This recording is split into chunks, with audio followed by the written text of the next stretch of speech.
Muy buenos días, hermanos, que el Señor les bendiga. Con lluvia, pero estamos aquí para adorar el nombre de nuestro Dios.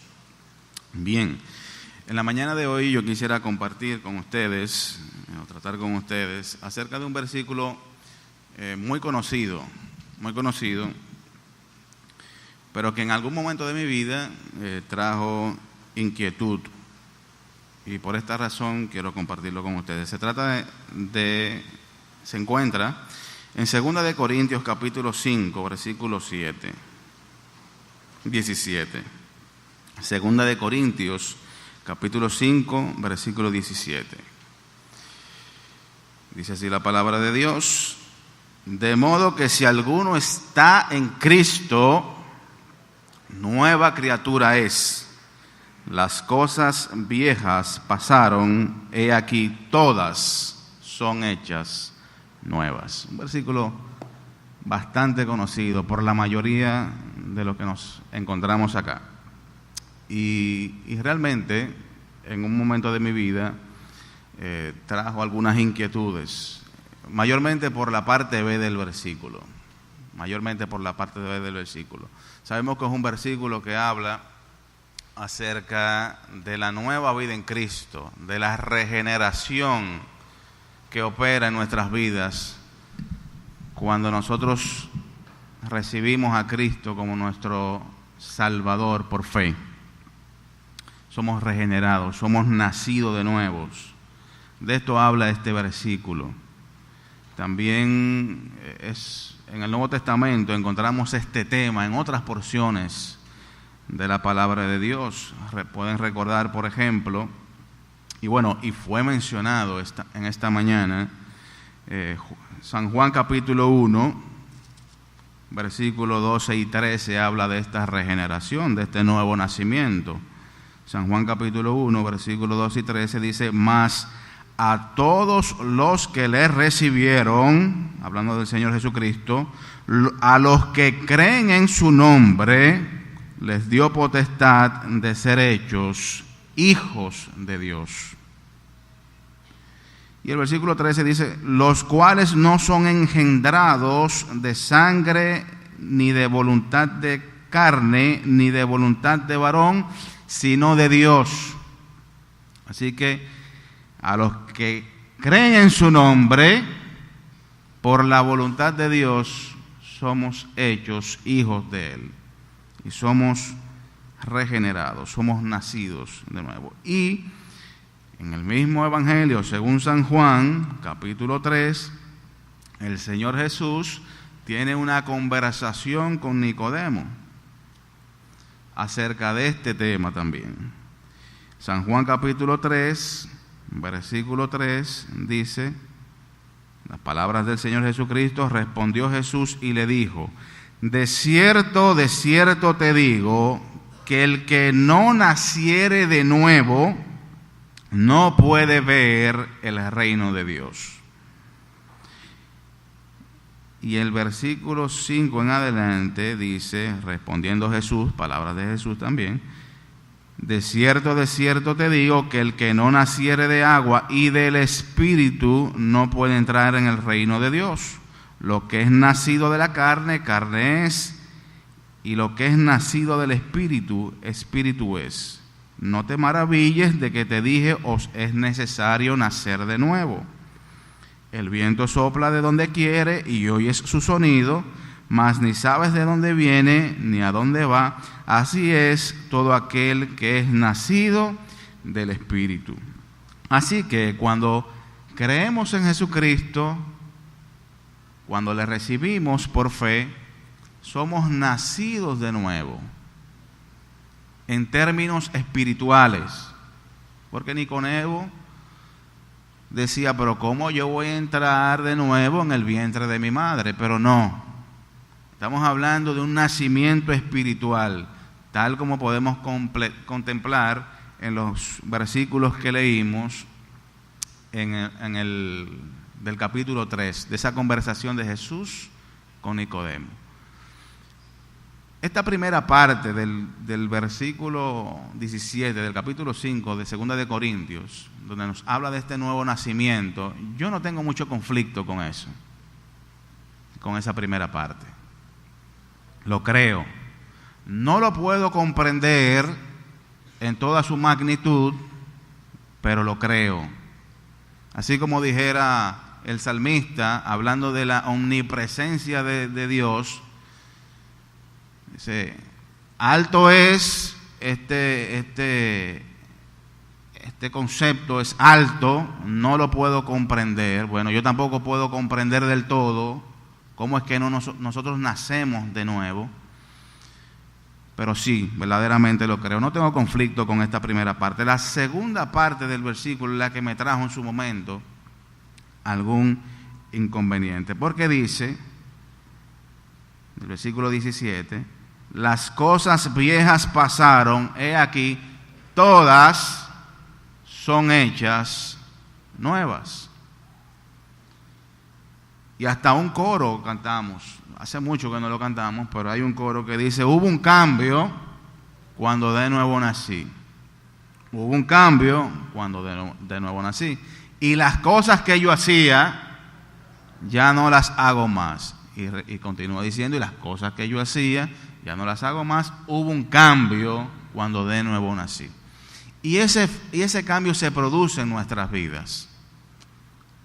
Se puede palpar, se puede percibir. No lo vemos, pero se produce ese cambio. Para bien, una transformación.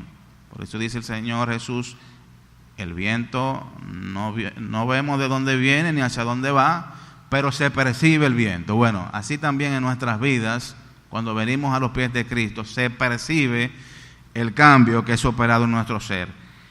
Pero cuando dice que todas las cosas son hechas nuevas, entonces ahí vino el conflicto. Porque yo sé que aunque cuando yo vine a los pies de Cristo se operó este cambio, yo no era del todo perfecto todavía. Yo no era del todo perfecto todavía. Y ahí dice, todas las cosas son hechas nuevas. Las cosas viejas pasaron, he aquí, todas son hechas nuevas. Yo no sé si yo lo entiendo diferente a ustedes, pero cuando yo leo todo, para mí es todo. No se exceptúa nada. Y entonces pudiera uno pensar que ese cambio, esa transformación se hace al instante de creer, que todo es nuevo a partir de ahí. Ya uno viene a ser una persona perfecta, pero realmente no lo soy. ¿Qué pasó? ¿Qué pasó conmigo? Y este cambio que se opera es Dios que lo hace. Es Dios que lo hace. Según leímos en San Juan capítulo 1, versículo 13, que somos engendrados por Dios, es Dios que hace esa transformación. No depende de mí. ¿Qué pasó? Realmente no creí. ¿Por qué no soy del todo perfecto? Bueno, la respuesta a esta pregunta la debemos encontrar en otros pasajes de la Biblia. No podemos, quizás como yo pretendía entender, que el cambio total se operaba en el momento, sino que yendo, por ejemplo, a Efesios capítulo 4, podemos encontrar un complemento de esta verdad. Efesios capítulo 4, versículo 22 dice: en cuanto a la pasada manera de vivir, despojaos del viejo hombre que está viciado conforme a los deseos engañosos, y renovaos en el espíritu de vuestra mente, y vestíos del nuevo hombre, creado según Dios en la justicia y santidad de la verdad. Ahora yo, o nosotros, con este versículo también que nos habla de esto, entendemos que ese cambio que se opera en nuestro ser, que Dios opera en nuestro ser, no es del todo al instante nos hacemos perfectos, sino que hay un trabajo que tenemos nosotros también que hacer. Recibimos una nueva naturaleza, una espiritual, no carnal, que nos permite entonces seguir avanzando hacia la perfección. La perfección no viene al instante, sino que somos nueva criatura en Cristo, sí, y a partir de allí empezamos entonces, tenemos que hacer un trabajo, un esfuerzo para ir a la parte de la perfección. Entonces hay un trabajo que tenemos que realizar nosotros. Dios opera un cambio en nuestro ser, una regeneración, y a partir de allí tenemos nosotros que ir avanzando hacia adelante. Esto es interesante saberlo y tener esta conciencia, porque podemos venir a los pies de Cristo y quedarnos y pasar los años, y si no hacemos nada, entonces nos quedamos espiritualmente estancados, porque no somos perfectos. Tenemos que crecer. En cuanto a la pasada manera de vivir, despojaos del viejo hombre que está viciado conforme a los deseos engañosos, y renovaos en el espíritu de vuestra mente. Esto es interesante. Tenemos que cambiar la manera de pensar. Tenemos que renovar la manera de pensar. ¿Y cómo renovamos nosotros la manera de pensar? Por medio de la palabra. Ella debe hacer la transformación en nuestras vidas. Tenemos que acudir a ella para tener la mente de Cristo, para dejar nuestra manera de pensar, para tener entonces la mente de Cristo. Y renovaos en el espíritu de vuestra mente, y vestíos del nuevo hombre, creado según Dios en la justicia y santidad de la verdad. Este capítulo ofrece información interesante desde el versículo 17 al 32. Lo menciono para que lo puedan leer en su casa, acerca de este tema, de la nueva vida en Cristo. Dice el versículo 17: esto pues digo y requiero en el Señor, que ya no andéis como los otros gentiles que andan en la vanidad de su mente, teniendo el entendimiento entenebrecido. Y habla de la pasada manera de vivir. Y el versículo 20 dice: mas vosotros no habéis aprendido así de Cristo, si en verdad le habéis oído y habéis sido por él enseñados conforme a la verdad que está en Jesús. De transformar nuestras mentes habla también el apóstol Pablo en Romanos, capítulo 12. Versículo 1 dice: así que, hermanos, os ruego por la misericordia de Dios que presentéis vuestros cuerpos en sacrificio vivo, santo, agradable a Dios, que es vuestro culto racional. Versículo 2: no os conforméis a este siglo, sino transformaos por medio de la renovación de vuestro entendimiento, para que comprobéis cuál sea la buena voluntad de Dios, agradable y perfecta. Así que si hemos venido a los pies de Cristo y hemos sido regenerados, hemos nacido de nuevo, debemos renovar voluntariamente, un acto voluntario de decisión, de determinación nuestra, de renovar nuestra mente para hacernos conforme a la imagen de Cristo. Colosenses capítulo 3 también nos habla acerca de este tema. Colosenses capítulo 3, del versículo 9 al 11, dice: no mintáis los unos a los otros, habiéndoos despojado del viejo hombre con sus hechos, y revestidos del nuevo, el cual conforme a la imagen del que lo creó, se va renovando hasta el conocimiento pleno. Así que, ¿cuál es la meta entonces? Hablamos de la perfección, ¿verdad? De que tenemos que ir buscando la perfección, pero la perfección tiene un nombre. ¿Cuál es el nombre de la perfección? Hay oportunidad de compartir aquí, de decir. ¿Cuál es el nombre de la perfección? ¿Perdón? No, Cristo. Cristo es el nombre de la perfección. Dice, no mintáis los unos a los otros, versículo 10, y revestido del nuevo hombre, el cual conforme a la imagen del que lo creó, se va renovando hasta el conocimiento pleno. Tenemos que llegar al conocimiento pleno de Cristo. Pero empieza por la renovación de la mente, por medio de la palabra, pero no debe quedarse en la parte intelectual, sino que va a la parte práctica, y ahí es que viene la parte del conocimiento pleno.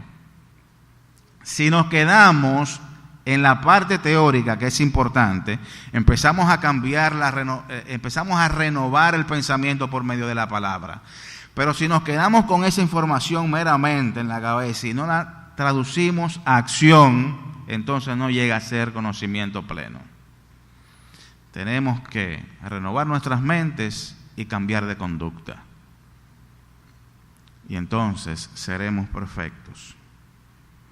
El apóstol Pablo, en Filipenses, capítulo 3, versículo 7 al 11, habla de esto que les menciono. Él no se quedó en la parte de la teoría, sino que él vivía a Cristo. Dice, pero cuantas cosas eran para mí ganancia, las he estimado como pérdida por amor de Cristo. Es decir, hay que dejar lo que haya que dejar y tenerlo por pérdida o por basura para alcanzar a Cristo.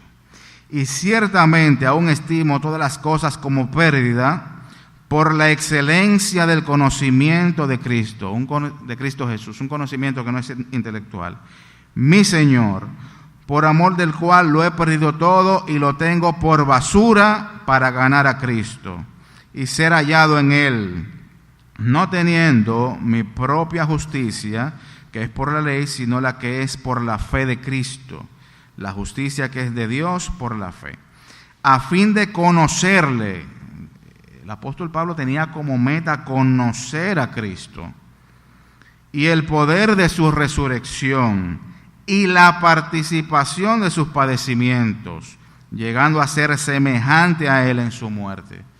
El versículo 10 es poderoso porque explica lo que estoy diciendo. El apóstol Pablo quería conocer a Cristo, pero él había tenido un encuentro personal con Él. Pero él no está hablando de ese conocimiento, él está hablando de conocerle en el sentido de vivir como Cristo vivió. Porque yo no puedo comprender del todo la situación de alguien hasta que yo la vivo. Me lo dicen y yo tengo cierto grado de información, fulano está padeciendo esta situación y yo lo sé, me lo dicen. Entonces yo tengo cierto grado de conocimiento de eso, pero hasta que yo no vivo eso, yo no tengo un conocimiento pleno de eso. No tengo un conocimiento pleno de eso. Entonces, yo hablo siempre de lo que he vivido, ¿no? Hasta que no se sabe hasta que no se llega a ser papá, no se sabe lo que es ser papá. Por ejemplo, no se sabe lo que es ser padre. Bueno, sí, hay padres por ahí mientras uno no es padre, sí, eso es. Pero hasta que uno es padre, bueno, ya uno tiene un conocimiento pleno de lo que es ser padre. Bueno, es lo que pasa con el apóstol Pablo, que no se quedaba en la parte de la teoría, sino que quería vivir a Cristo y vivir como Cristo vivió para tener ese conocimiento, a fin de conocerle y el poder de su resurrección y la participación de sus padecimientos. Él quería padecer como Cristo padeció. llegando a ser semejante a Él en su muerte. Él quería morir, si era necesario, como Cristo murió, para conocer a Cristo. Por esto, cuando el profeta Agabo le dice a él, que miren que yo no lo entendía, miren, no vayas a Jerusalén, porque en Jerusalén te van a apresar. Y el apóstol Pablo, aún con esta información, dice, no, vamos a leerlo, Hechos, capítulo 21,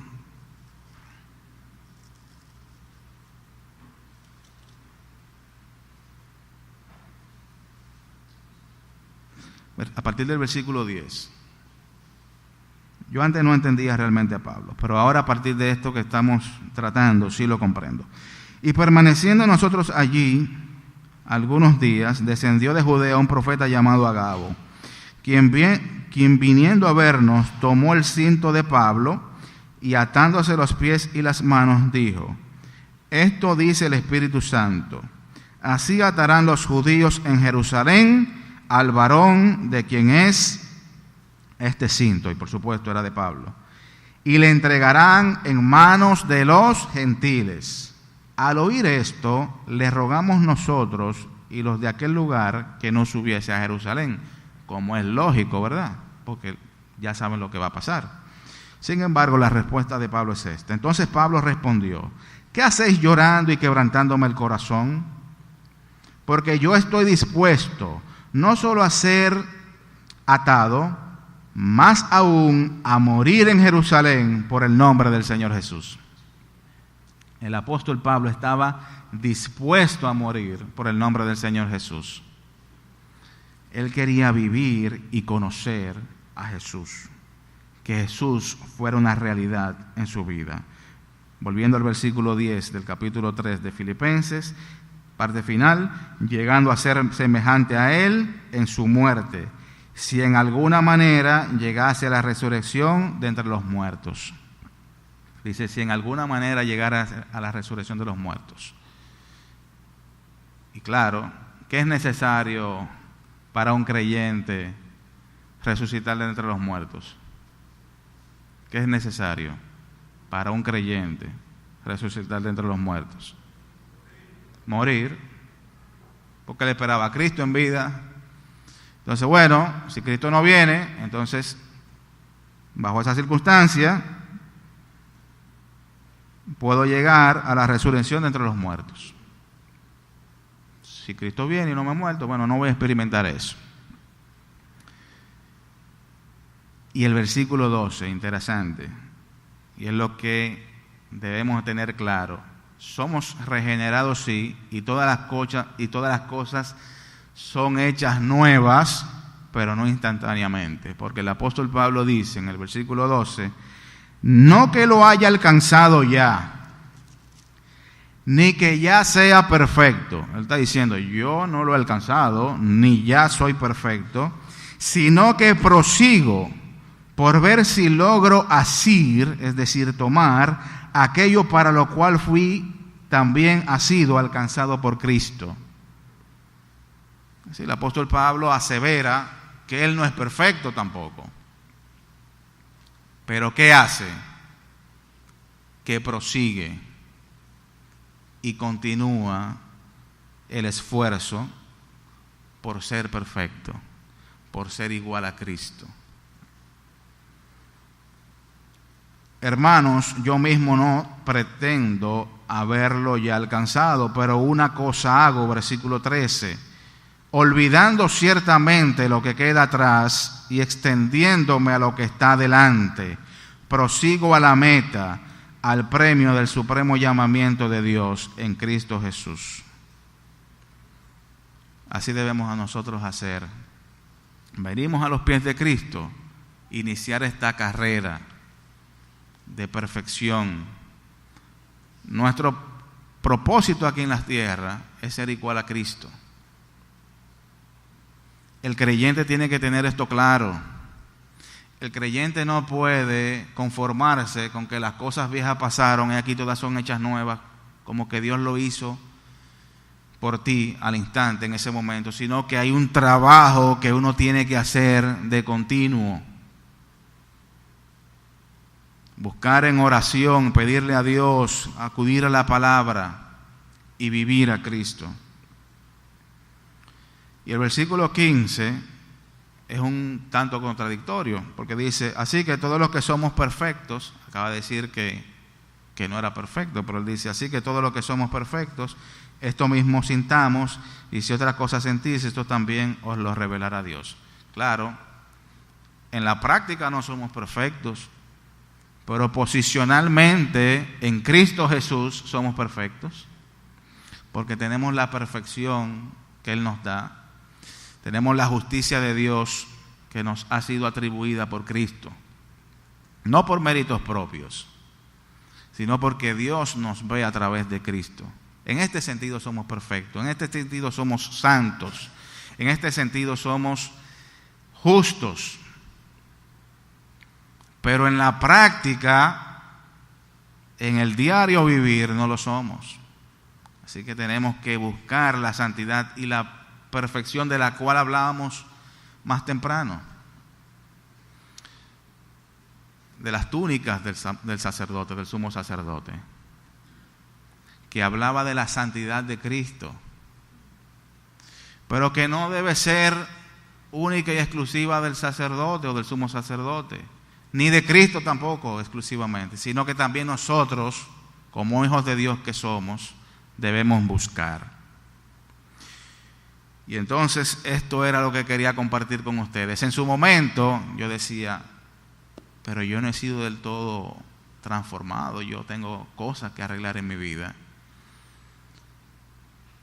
Pero ahora sé que depende mucho de mí, depende mucho de cada uno de ustedes, lo que puedan crecer en este sentido, espiritualmente hablando. Tenemos que tener claro que nuestra meta es llegar a la estatura de la plenitud de Cristo.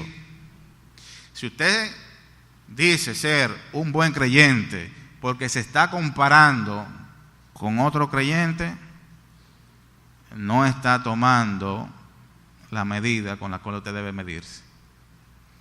La medida con la cual debemos medirnos es con relación a Cristo. ¿Por dónde estoy en relación a Cristo? ¿Qué tanto me parezco a Cristo? Y entonces vamos a llegar a la conclusión de que no estamos bien. Vamos a llegar a la conclusión de que no estamos bien y que tenemos que avanzar, que tenemos que crecer. No vamos a alcanzar esa meta en vida, porque también podríamos frustrarnos.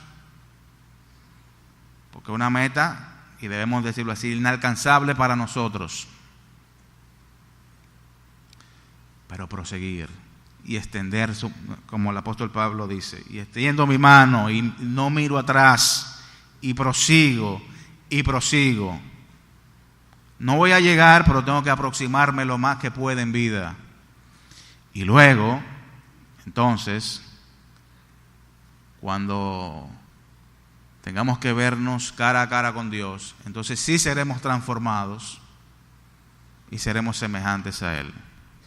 Pero no podemos esperar ese momento, tenemos que trabajar en ese sentido desde aquí y ahora. Usted puede haber tenido 40 años en el Evangelio, pero si no ha trabajado en eso, no ha crecido. Espiritualmente hablando, puede ser un niño, como dice el apóstol Pablo a los Corintios, eran niños espirituales y que no eran maduros, porque depende del esfuerzo y la dedicación que uno haga en ese sentido. Nada importante en la vida se logra sin sacrificio. No se hicieron profesionales, los que de aquí son profesionales, sin trasnocharse. Los que alcanzaron lo que sea, no lo hicieron si no trabajaron duro. Bueno, en términos espirituales no es diferente tampoco. Que el Señor les bendiga.